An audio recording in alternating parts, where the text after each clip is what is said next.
మీ కొరకై నేను సర్వదా ఆయనకు కృతజ్ఞతలను అర్పింతును. పునీత పౌలు కొరింథీయులకు రాసిన మొదటి లేఖ 1వ అధ్యాయము 3వ వచనం నుండి 9వ వచనం వరకు. సహోదరులారా, మన తండ్రి దేవుని నుండి ప్రభు యేసుక్రీస్తు నుండి మీకు అనుగ్రహమును శాంతియును లభించునుగాక. యేసుక్రీస్తు ద్వారా దేవుడు మీకు తన అనుగ్రహమును ఒసగెను కనుక మీ కొరకై నేను సర్వదా ఆయనకు కృతజ్ఞతలను అర్పింతును. ఏలయనా క్రీస్తుతో ఐక్యము వలన మీరు సర్వ విధముల వాక్కునందున జ్ఞానమునందును ఐశ్వర్యవంతులైతిరి. క్రీస్తును గూర్చిన సందేశము మీ యందు ఎంతయో దృఢపడినది కనుకనే మన ప్రభువుకు యేసుక్రీస్తు ప్రత్యక్షము చేయబడుటకై వేచి ఉన్న మీకు ఆత్మీయ ఆశీర్వాదమైనను కొరత కాలేదు. మన ప్రభువుకు యేసుక్రీస్తు దినమున మీరు దోషరహితులుగా ఉండునట్లును ఆయన మిమ్ము తుది వరకు సుస్థిరముగా ఉంచును. తన కుమారుడును మన ప్రభువును అగు యేసుక్రీస్తుతో సహవాసమునకు మిమ్ము పిలిచిన ఆ దేవుడు విశ్వసనీయుడు. ఇది ప్రభుని వాక్కు. సర్వేశ్వరునికి వందనములు.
ప్రభువు మీతో ఉండునుగాక.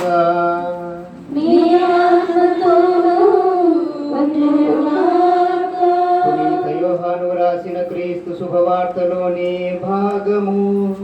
ప్రభువా మీకు మహిమ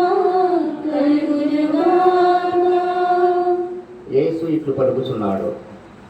మీరు శోకించి విలపించెదరు, కానీ లోకము సంతోషించును. మీరు దుఃఖింతురు, కానీ మీ దుఃఖము సంతోషముగా మారునని మీకు నిశ్చయముగా చెప్పుచున్నాను. స్త్రీ ప్రసవించు గడియ వచ్చినప్పుడు ఆమె ప్రసవ వేదన పడును, కానీ బిడ్డను కనినప్పుడు లోకమున బిడ్డ పుట్టినను సంతోషముతో తన బాధను మరిచిపోవును. అట్లే మీరిప్పుడు దుఃఖముతో ఉన్నారు, కానీ నేను మిమ్ము మరలా చూచెదను. అప్పుడు మీ హృదయములు సంతోషించును. మీ హృదయమును మీ నుండి ఎవడును తీసివేయుడు అని పలికాను. ఇది క్రీస్తు సువిశేషము. క్రీస్తువా మీకు స్తుతి కలుగును గాక.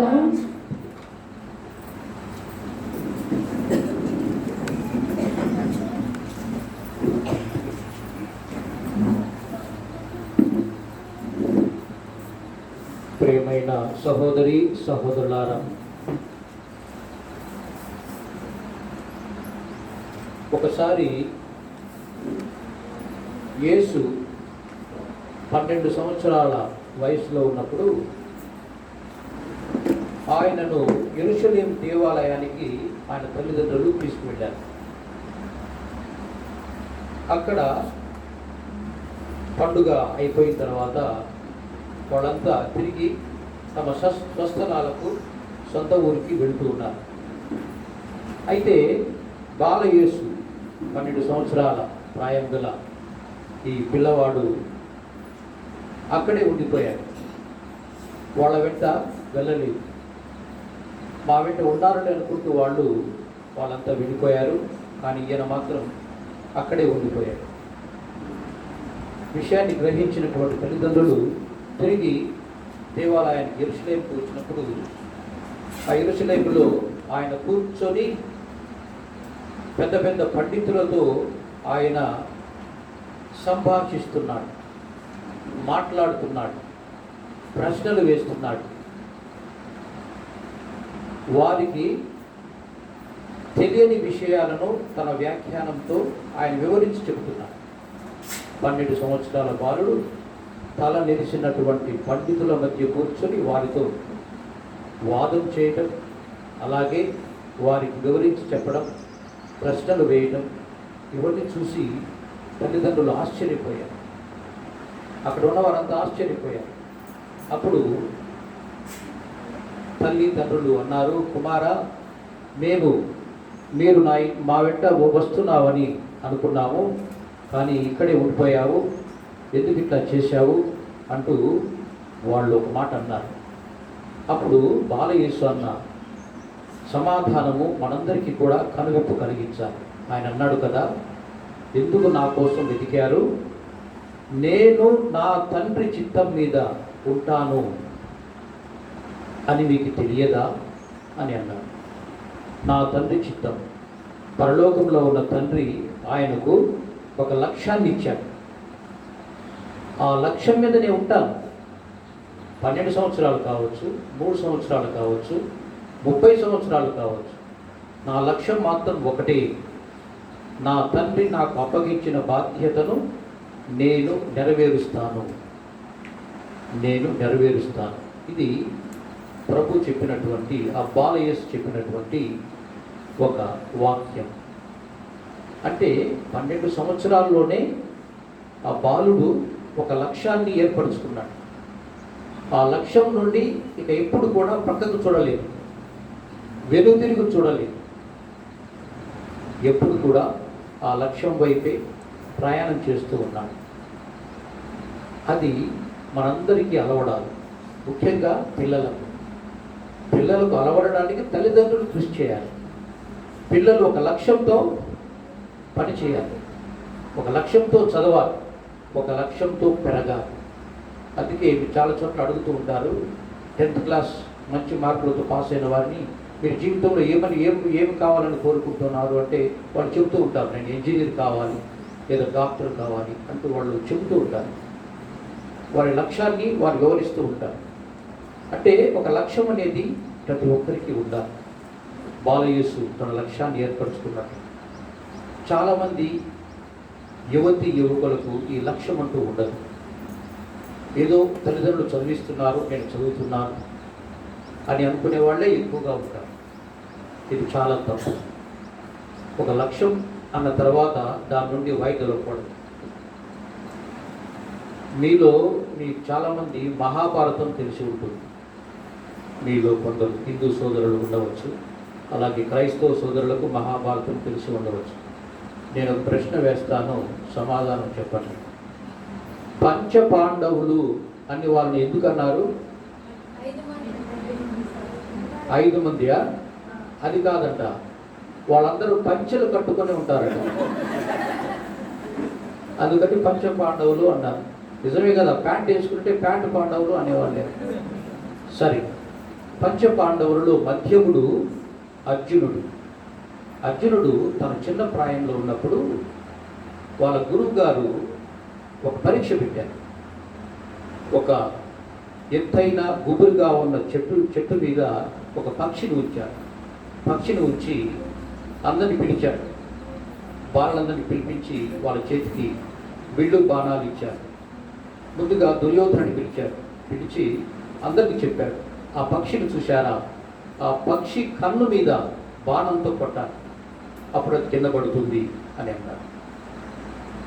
ఎత్తైన చెట్టు, పక్షి కన్ను మీద కొట్టాలి. ప్రతి ఒక్కరు వచ్చారు. దుర్యోధనుడు వచ్చాడు. దుర్యోధను అడిగాడు, దుర్యోధన నీకేం కనపడుతుంది? ఆకాశం కనపడుతుందా? కనపడుతుంది గురువుగారు. చెట్టు కనపడుతుందా? కనపడుతుంది. నాకు అన్నీ కనపడుతున్నాయి గురువుగారు. నీవు కొట్టలేవు, వెళ్ళు అన్నాడు. ధర్మరాజుని పిలిచాడు. నీకేం కనపడుతుంది? నాకు చెట్టు కనపడుతుంది, పక్షి కనపడుతుంది, ఆకాశం అంతా కనపడుతుంది అన్నాడు. నీవు కొట్టలేవు, వెళ్ళు. ఇలాగే అందరూ వచ్చారు. భీముడు వచ్చాడు, నకులుడు, సహదేవుడు, దుశ్శాసనుడు అందరూ వచ్చారు. అందరినీ గురువు వెనక్కి పంపించాడు. అర్జునుడు వచ్చాడు. అర్జునుడు వచ్చిన తర్వాత అర్జునుడు అడిగి, అర్జున నీకు ఆకాశం కనపడుతుందా? కనపడడం లేదు గురువుగారు. చెట్టు కనపడుతుందా? కనపడడం లేదు గురువుగారు. పక్షి కనపడుతుందా? కనపడడం లేదు గురువుగారు. మరి నీకేం కనపడుతుంది? పక్షి కన్ను కనపడుతుంది, బాణం వేయి అన్నాడు. బాణం వేశాడు. సరిగ్గా కన్ను మీద బాణం తగిలింది. వెంటనే పక్షి కింద పడిపోయింది. అది లక్ష్యం అండి. ఒక లక్ష్యం అన్నది దాని మీద గురి పెట్టిన తర్వాత పక్కకు చూడకూడదు, దాని మీదనే ఉండాలి మన దృష్టి. అలాగే అర్జునుడు చాలా విషయాల్లో మహాభారతంలో సాధన చేసినట్టు మనకు తెలుస్తుంది. ఒకసారి భీముడు వంటశాలలో కూర్చొని పాయసం తింటున్నాడట. చీకట్లో మామూలుగా తింటే ఎగతాళి చేస్తారని చీకట్లో పాయసం తింటూ ఉన్నాడట. అప్పుడు అర్జునుడు వెళ్ళి, అన్నయ్య ఏం చేస్తున్నావురా అంటే, పాయసం తింటున్నాను అన్నాడు. చీకట్లో తింటున్నావేంటి? నువ్వు ఎట్లా తింటావు చీకట్లో అన్నాడు. అదేంటారు తమ్ముడు, తినడానికి ఏముంది, ప్లేట్ ఎక్కడుందో నాకు తెలుసు, నా నోరు ఎక్కడుందో నాకు తెలుసు, తినేస్తాను సులభంగా. ఇందులో వ్యత్యాసం ఏముంది, తేడా ఏముంది అని అన్నాడు. ఓహో, నీకు ప్లేట్ ఎక్కడుందో తెలుసు, నోరు ఎక్కడుందో తెలుసు అంటే చాలా మార్లు నీవు ఇలా తిన్నావు కాబట్టి నీకు తెలిసిపోయింది. అలాగే చీకట్లో కనపడనటువంటి వస్తువు మీద సాధన చేస్తే నేను కూడా కొట్టగలను కదా, నేను కూడా సాధించగలను కదా అంటూ చీకట్లో బాణం వేసే విద్యను అలవర్చుకున్నాడు సాధన చేసి. ఇలాగా ఎన్నో కథలు మన మహాభారతంలో కానీ, రామాయణంలో కానీ, బైబిల్లో కానీ, ముస్లిం సోదరుల యొక్క వారి పునీతుల యొక్క మహానుభావుల యొక్క చరిత్రలో కానీ మనం వింటూ ఉంటాం. అలా వింటున్నప్పుడు మనము కూడా, మన పిల్లలు కూడా ఇలాంటి లక్ష్యాన్ని సాధించాలి, వారి జీవితంలో ఏర్పరచుకున్నటువంటి గమ్యాన్ని వాళ్ళు సాధించగలగాలి అంటూ మన పిల్లలకు అది ఆ తపన కలగాలి. తల్లిదండ్రులకు అలాంటి తృష్ణ కలగాలి. పిల్లలను బాధించడం కాదు, బాధించి వేధించి వాళ్ళని అనేక విధాలుగా కష్టపెట్టడం కాదు, మంచితనంగానే వారికి చెప్పడం, మంచి బుద్ధులు నేర్పించడం. ఈరోజు పెద్దవాళ్ళకు కూడా చాలామందికి పద్యాలు తెలియదు. సుమతి శతకం, వేమన శతకం ఇవన్నీ కూడా తెలియదు, పద్యాలు తెలియదు. ఎందుకంటే మనం చదవము. మనం టీవీ చూస్తే సరిపోతుంది, లేదా న్యూస్ పేపర్ చూస్తే సరిపోతుంది అని సరిపెట్టుకుంటాం. కానీ మన పెద్దలు నేర్పించినటువంటి మంచి మంచి పద్యాలు సుమతి శతకంలో, వేమన శతకములు, భాస్కర శతకములు, ఇవన్నీ ఎంత గొప్పగా ఉంటాయి. దాశరథి శతకం, మంచి బుద్ధులు నేర్పించేటువంటి ఇవన్నీ కూడా చాలా చక్కగా మనకు అందుబాటులో ఉన్నాయి. ఇదివరకు మన చిన్నపిల్లలప్పుడు మన పెద్దలు కథలు చెప్పేవాళ్ళు, కథలు చెప్పి బుజ్జగించేవాళ్ళు. అలాగే నిద్రపోతారు పిల్లలు. కానీ ఈ కాలం అంతా టీవీ చూస్తారో నిద్ర రాదు, పాడరాదు. 10-11 అవుతుంది, పిల్లలు అట్నే మేల్కొని ఉంటారు, లేదా సెల్ ఫోన్. ఈ విధంగా పిల్లలకు మంచి బుద్ధులు ఎలా వస్తాయి? వారి గమ్యాన్ని చేరుకోవడానికి వాళ్ళు చెప్పేది ఎవరు, వివరించేది ఎవరు? తండ్రికి ఎప్పుడు సంతోషం కలుగుతుంది? బిడ్డ పుట్టినప్పుడు తండ్రికి సంతోషం కలుగుతుంది నిజమే, కానీ ఒక ఆందోళన కూడా ఉంటుంది. ఏమని? ఈ బిడ్డ ఏ విధంగా తయారవుతాడో, ఏ విధంగా రూపుదిద్దుకుంటాడో అంటూ ఒక ఆందోళన ఉంటుంది. అదే పెరిగి పెద్దవాడై చక్కగా తన యొక్క జీవితంలో పైకి వస్తే అప్పుడు సంతోషం తండ్రికి నిజంగా కలుగుతుంది. అందుకే సుమతి శతకంలో మంచి పద్యం, పుత్రోత్సాహము తండ్రికి పుత్రుడు జన్మించినప్పుడే కలుగదు, జనుల పుత్రుడి కనుగొని పొగడగా పుత్రోత్సాహం నాడు పొందుల సుమతి. అప్పుడు నిజమైన సంతోషం. Can I have some water please? కాబట్టి ఒక లక్ష్యంతో మన పిల్లలు పెరగాలి. ఒక లక్ష్యం లేని పక్షంలో తప్పనిసరిగా మనలో పిల్లలకు కావలసినటువంటి ఒక గమ్యం అంటూ ఏర్పడదు. మీ అందరికీ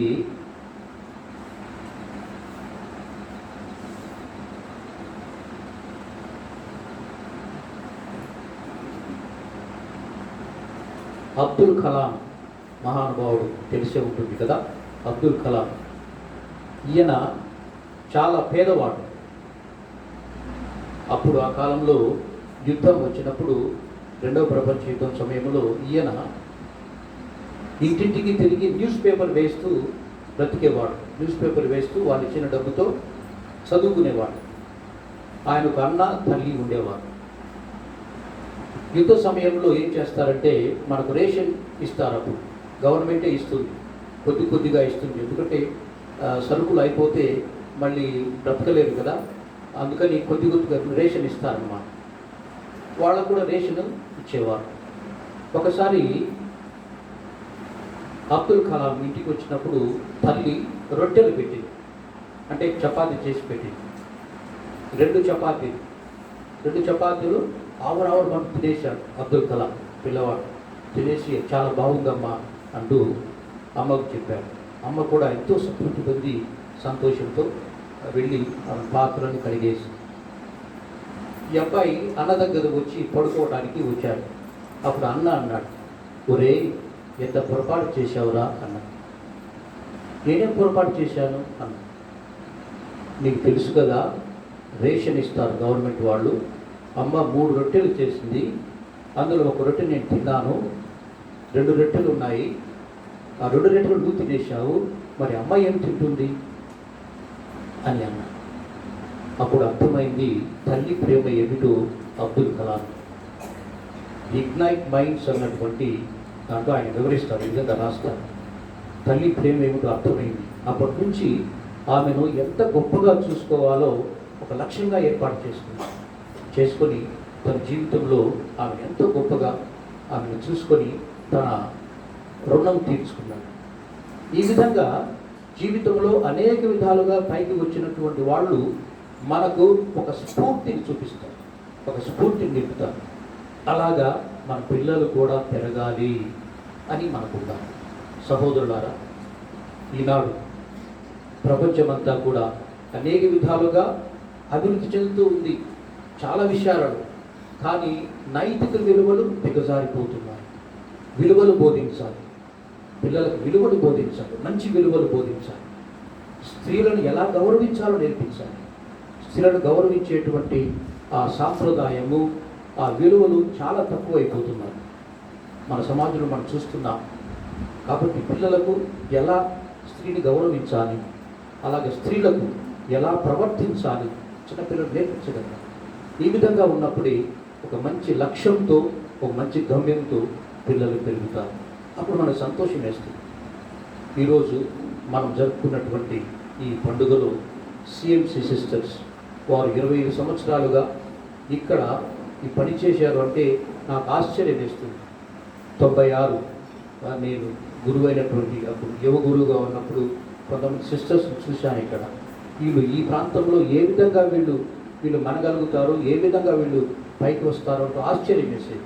కానీ ఈరోజు వారు ఆనాడు వేసినటువంటి ఆ విత్తనము ఈరోజు మహావృక్షంగా మంచి విధంగా ఎందరికో నీడనిచ్చేటువంటి ఒక మహావృక్షంగా పెరిగి ఎంతో చక్కని సేవలు చేస్తూ ఉన్నారు. అందుకు దేవుడు వారిని ఆశీర్వదించారు. ఇక్కడే కాదు, వారు చాలా మారుమూల ప్రాంతాలకు వెళతారు. అమగంపల్లి అన్న ప్రాంతంలో ఈ సిస్టర్స్ పనిచేస్తున్నారు. అమగంపల్లి అన్న ప్రాంతంలో ఇదివరకు ఎవరు కూడా వెళ్ళడానికి సాహసించలేదు, ఎందుకంటే ఆ ప్రాంతం అటువంటిది. కానీ సిస్టర్స్ వెళ్ళిన తర్వాత ఇప్పుడు పోటీల మీద అక్కడ భూములు కొంటూ ఉన్నారు. ఎందుకు? వారు చేసినటువంటి సేవ అటువంటిది. అలాగే వాడు ఎక్కడున్నప్పటికీ కూడా దైవ సేవ చేస్తూ మొట్టమొదటిగా దేవుని నమ్ముకుంటూ తమ లక్ష్యంతో వాళ్ళ ముందు ఈ సేవ చేస్తారు. అందువల్లనే ఎంతో చక్కగా దేవుడు వారిని దీవిస్తున్నారు. ఈ ప్రాంతంలో నందలూరు ఈ ప్రాంతంలో వారు ఈ విధంగా సేవ చేస్తున్నందుకు మనకెంతో సంతోషం కలుగుతుంది. దేవుడు వారిని బాగా దీవించాలని, సమృద్ధిగా వారి ద్వారా మన పిల్లలు దీవించబడాలని, అనేక విధాలుగా పైకి రావాలని దేవుని కోరుకుందాం. అలాగే ఇక్కడ చదివేటువంటి ప్రతి బిడ్డకు కూడా దైవానుగ్రహం కావాలని మన మనసారా కోరుకుంటూ ఇక్కడికి వచ్చినట్టు ప్రతి ఒక్కరూ కూడా వారికి శుభాభినందనలు తెలియజేస్తున్నాం. ఈ విధంగా ఈ సంస్థకు తోడ్పడండి. మన పిల్లలు మంచి భవిష్యత్తుతో ముందుకు వెళ్ళాలని ప్రతి ఒక్కరూ కోరుకుందాం. ఈ విధంగా సిస్టర్స్ను, పిల్లలను భగవంతుడు ఆశీర్వదించునుగా. పిత, పుత్ర, పవిత్రాత్మ నామమున ఆమేన్.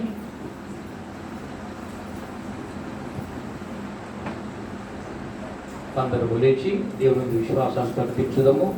పరలోకమును భూలోకమును సృష్టించిన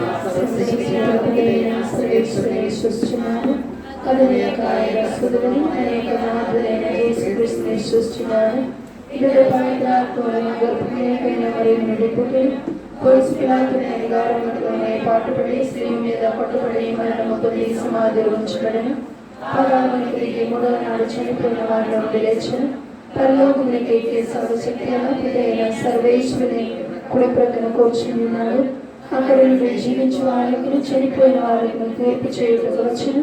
పవిత్రాత్మని సృష్టిస్తున్నాను. పరిశుద్ధాత్మతోలికి సభను ఇతర సంబంధ ప్రయోజనం సృష్టిస్తున్నాను. పాపముల మన్నింపుని సృష్టిస్తున్నాను. శరీరం యొక్క ఉద్ధారముని సృష్టిస్తున్నాను. నిత్య జీవముని సృష్టిస్తున్నాను. ఆమేన్. సర్వాధిపతి